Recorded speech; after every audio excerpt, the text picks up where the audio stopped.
the legendary voice, play-by-play voice of the Eagles, longest-serving current play-by-play announcer in the National Football League, calling his 40th season of Eagles football. He is Merrill Reese here on the Rich Eisen Show. How are you, Merrill? I'm great, Rich. Game time tonight, and I'm excited.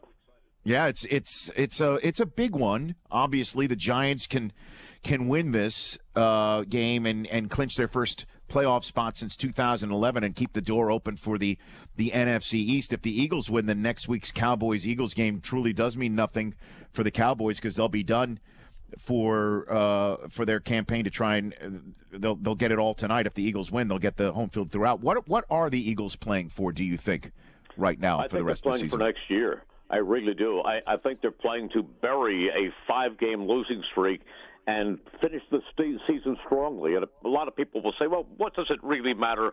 Our season's really connected. And I went back, and you talked about my 40 years. It really feels like about 10 because, I love it so much, and each year is new and exciting. But I went back to the Vermeil years, and before that team started to make a real run in 78, they won their last 2 games strongly in 77. And then I went up to the Buddy Ryan era, and he turned that team around after the strike. And they put something together in the waning weeks of that season that served them well the following year. And then you go to the Andy Reid year, his first year, 99, and it was a struggle, a real struggle. But at the end of that year, Donovan McNabb started to come into his own, and there was a feeling that 2000 could be a very important year and a big ascending year for this team, and that was the case. And I feel the same way about this team. They've been competitive. They've had some really good games that they've played and lost. And there was only one game the whole season, the game in Cincinnati, that was an all-out mess. But other than that, they've played together. They've made some big plays, and I think the most important thing is they've shown that they have that hard-to-get franchise quarterback to move them forward in Carson Wentz. You think he is the real deal? You've seen enough? Absolutely. Forget statistics. I read statistics that last week he was the third worst quarterback in the NFL. He wasn't. To me, it's the eye test. You broadcast a game, you watch the things he does. Yeah, he'll make a rookie mistake that will hurt them from time to time, but you could see him come of age in those final minutes where he drove the team the length of the field twice. He's special. He's got everything you look for in your quarterback. He's big. He's 6'5". He's almost 240. He's got a cannon mounted to his right shoulder. He's bright. He's very, very bright. He's got a positive personality. The guys gravitate to him. He's a leader. He's everything you want in a franchise quarterback, and very athletic and very competitive. I've got Merrill Reese here on the Rich Eisen Show. How much did the Lane Johnson suspension hurt this team, Merrill? A lot. I would go as far as to say that had Lane Johnson not left for 10 weeks, this team could be a playoff team right now. And the fact of the matter is, you look at the games they lost. Now, the first week that he was out, they inserted Hapulavati Vaitai, which took a week to be able to figure out how to say. And, Yes. And he came in against the Washington Redskins, and they went right through him. And you take away your right tackle and you give a clear path to the quarterback, and you're in trouble. And it took him about 2 weeks to really show that he's an NFL player. And just when you thought he had it, he got hurt. So then in comes Alan Barber, and that caused a switch because Alan Barber moved from left guard over to right tackle, so you had to change the left guard. And then the following week, or a couple weeks later, Alan Barber got hurt. So it was mix and match all the way. If you go back to the one good year of Chip Kelly, the second year was a 10-win season, but that was a mirage because the games that counted at the end of the season, they flat out fell apart. But if you go back to his first season, they had the same 5 players lining up on the offensive line for 16 weeks, and that's a big key.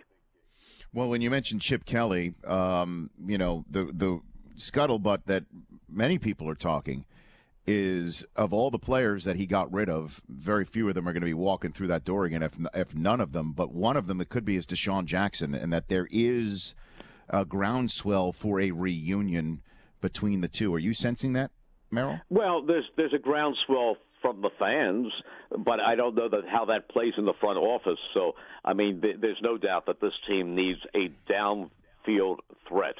They need somebody who really creates a lot of separation, and he would certainly fill that bill.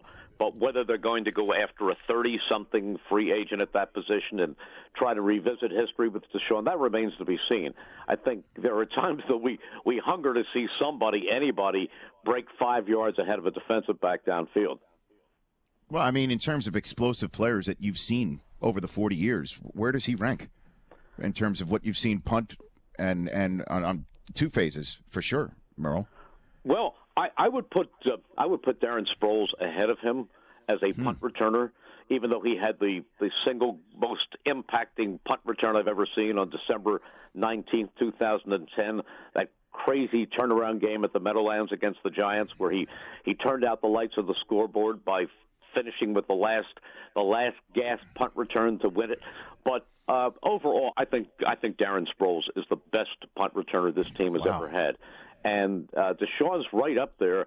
Maybe Brian Mitchell was second. But as a tracker of the football, as a guy who tracks it kind of like a center fielder racing to the deepest part of the ballpark and catching it right before he crashes into the wall, I put Deshaun Jackson up there as the best tracker of a football I've ever seen. And my partner in the broadcast booth, Mike Quick, who is pretty well equipped to gauge those things, agrees. Yeah, I mean, and I have a feeling we're going to be seeing that Miracle at the Meadowlands 2 on our broadcast tonight, as well as the first one. That was your second year, right? When Joe Pisarcik fumbled and Herm Edwards picked it up? Actually, it was my first full year. I took over after terrible circumstances with the play-by-play guy died the week of game number 14, I guess, 12, because I think there were 14 games that year. And I took over against the Giants and the Jets for the last 2 games of the season. And then the next season, 78, was my first full year, and that Miracle one was November 19th of 1978. Now, when that happened, I mean, how do you call something like that? I mean, that's the least expected situation to imagine for a play-by-play announcer that Pisarcik was going to hand it off and fumble it. You just react. That's all you do is you just react. That's anything, any of these big plays that you never saw before. I was wrapping up the broadcast. Let's see, next week the Eagles are going to be in St. Louis, this and that. And all of a sudden, inexplicably, Herman Edwards, it's Joe Pisarcik, tries to hand the ball off to Larry Zonka, and it clangs off his right hip, and Herman Edwards swoops in, and he's heading for the end zone, and the place is in a state of shock. You know, as I say this to you, I still get goosebumps, and I still visualize it as if it were yesterday. So, but it's the kind of thing that any broadcaster doesn't really plan to do. You just react. And my words were, it's happened. I never saw anything like this. It was incredible.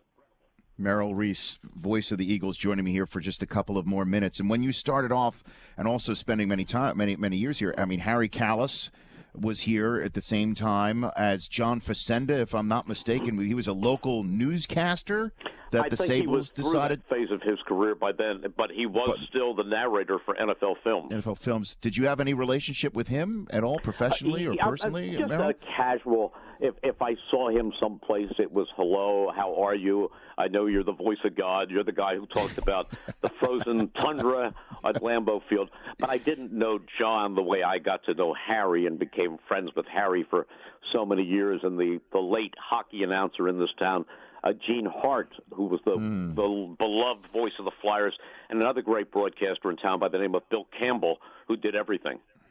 And, you know, tonight we may or may not bring, because it is Christmas week, the whole, you know, booing Santa snowball stuff, Merrill. And anytime it's brought up, I'm not, look, it's on our rundown. I even told the producers of our show tonight that the folks in Philadelphia get very upset about this because it paints everyone with a broad brush. Or did it never happen? Is this? It happened, but it was so overrated. It was halftime of a miserable game, and it was a bad Santa. It was a thin, bad Santa, and they lobbed a few snowballs. People hang their hat on it, but it was no big deal, I promise you. They've done worse. So you're saying if it was a more plump and conventionally sound Santa, we would be less sympathetic, is what you're saying. This was no big deal. It was just frustration at the end of a terrible season. But you know what, Rich? Fantastic. By and large, I don't think there are any better fans here. Win or lose, they come out every week. They come out in bad weather. They start the season with high hopes, and in a bad year, they die with the team. I mean, it kills them, but they love this football team, and they are so passionate. And that's what you ask for from a fan base. They're a little feisty at times, sure, but they're. I'm telling you that they are great fans. Before I let you go, I've got a Pennsylvania native back in my studio, my compadre, Chris Law. Chris, you've got the floor with Merrill Reese. Go for it. Merrill, it's a pleasure. It's also very fun to just hear you talk to Rich. And, I'm so used to your iconic calls and hear you call the games. I'm going to kind of put you on the spot here, though, for Philly and for Pennsylvania. Mm-hmm. I grew up in State College. My dad was in King of Prussia growing up, so I spent a lot of time.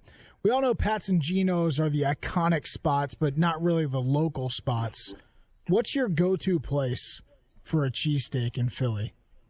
Boy, to tell you the truth, I haven't had a cheesesteak in years. I knew this. I will have every now and then a chicken steak without cheese. But my iconic place to go is a little tavern out in the Bluebell area where I live called Phil's Tavern, and they have the best burgers I've ever had, and then they have my favorite sandwich, which is called a Palm Beach burger, which is a broiled crab cake with lumps of lobster. So it's the Phil's Tavern in Bluebell. Fantastic. Perfect good pop. answer. There you go. Perfect pop for your local establishment. Merrill, thanks for coming on. Have a great broadcast tonight and a great holiday season. Thank you, Rich. You guys do such a great job, and I love catching you whenever I have a chance. Thanks, Merrill. That means a lot. You say that. Same here. That's Merrill Reese here. The Rich Eisen Show, weekdays at noon Eastern on Audience.